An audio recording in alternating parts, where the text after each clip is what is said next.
is coming. Furthermore, the character of Jesus being a literary and astrological hybrid is most explicitly a plagiarization of the Egyptian sun god Horus.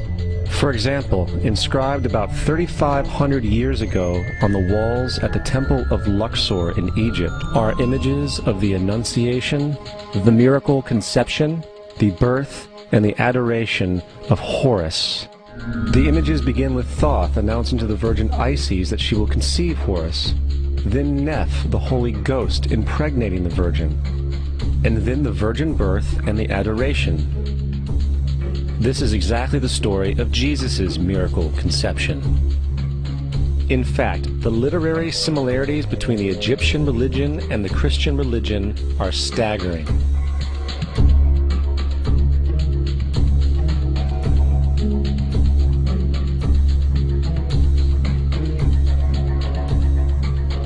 And the plagiarism is continuous.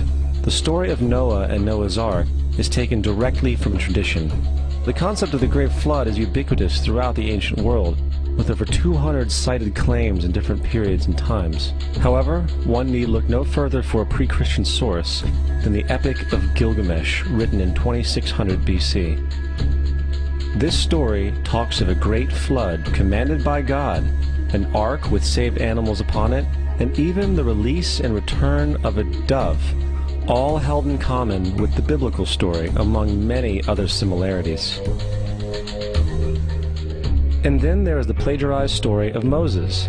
Upon Moses' birth, it is said that he was placed in a reed basket and set adrift in a river in order to avoid infanticide.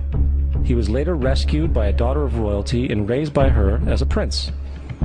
This baby in a basket story was lifted directly from the myth of Sargon of Akkad of around 2250 BC. Sargon was born, placed in a reed basket in order to avoid infanticide, and set adrift in a river. He was in turn rescued and raised by Aki, a royal midwife. Furthermore, Moses is known as the lawgiver, the giver of the Ten Commandments, the Mosaic Law. However, the idea of a law being passed from God to a prophet up on a mountain is also a very old motif. Moses is just another lawgiver in a long line of lawgivers in mythological history. In India, Manu was the great lawgiver. In Crete, Minos ascended Mount Dicta, where Zeus gave him the sacred laws, while in Egypt there was Meses, who carried stone tablets and upon them the laws of God were written. Manu, Minos, Meses, Moses. And as far as the Ten Commandments, they are taken outright from spell 125 in the Egyptian Book of the Dead. What the Book of the Dead phrased, "I have not stolen," became "Thou shalt not steal."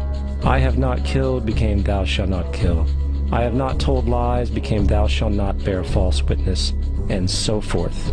In fact, the Egyptian religion is likely the primary foundational basis for the Judeo-Christian theology. Baptism, afterlife, final judgment, virgin birth, death and resurrection, crucifixion, the Ark of the Covenant, circumcision, saviors, Holy Communion, Great Flood, Easter, Christmas, Passover, and many, many more are all attributes of Egyptian ideas long predating Christianity and Judaism. Justin Martyr, one of the first Christian historians and defenders, wrote, "When we say that he, Jesus Christ, our teacher, was produced without sexual union, was crucified and died and rose again and ascended into heaven, we propound nothing different from what you believe regarding those who you esteem sons of Jupiter."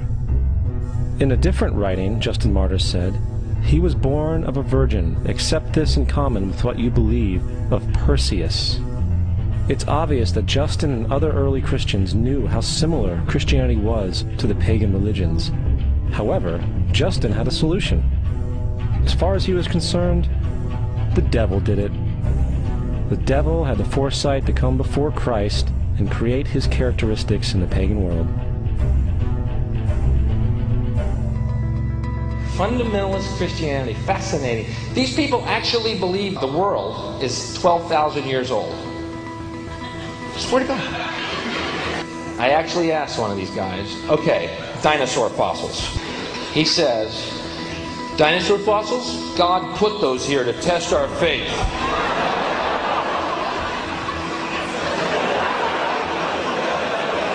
I think God put you here to test my faith, dude.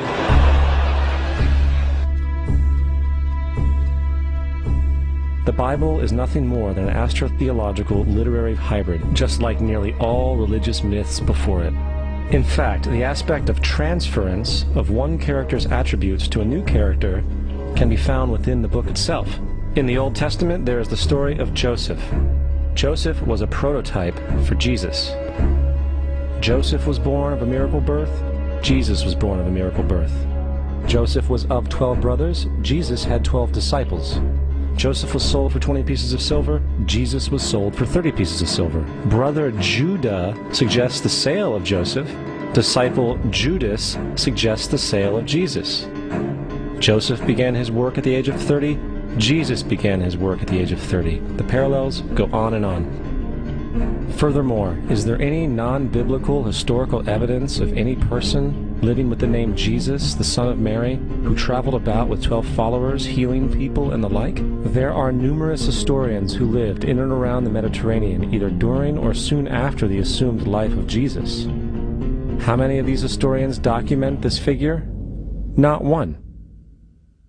However, to be fair, that doesn't mean defenders of the historical Jesus haven't claimed the contrary. 4 historians are typically referenced to justify Jesus' existence. Pliny the Younger, Suetonius, and Tacitus are the first 3.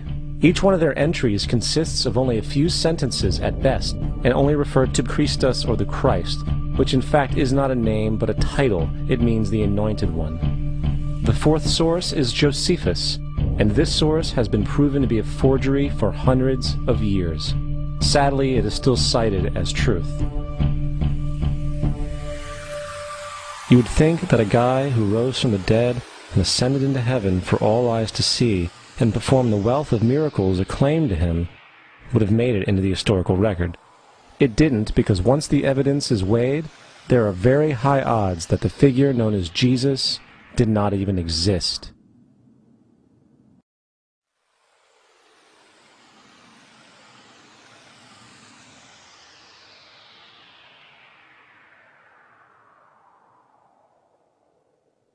We don't want to be unkind, but we want to be factual.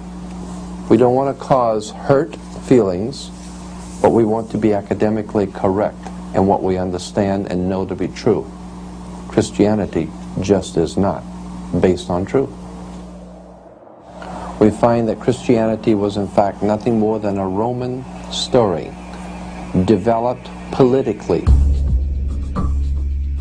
The reality is, Jesus was the solar deity of the Gnostic Christian sect, and like all other pagan gods, he was a mythical figure. It was the political establishment that sought to historize the Jesus figure for social control. By 325 AD in Rome, Emperor Constantine convened the Council of Nicaea. It was during this meeting that the politically motivated Christian doctrines were established, and thus began a long history of Christian bloodshed and spiritual fraud. And for the next 1600 years, the Vatican maintained a political stranglehold on all of Europe, leading to such joyous periods as the Dark Ages, along with enlightening events such as the Crusades and the Inquisition.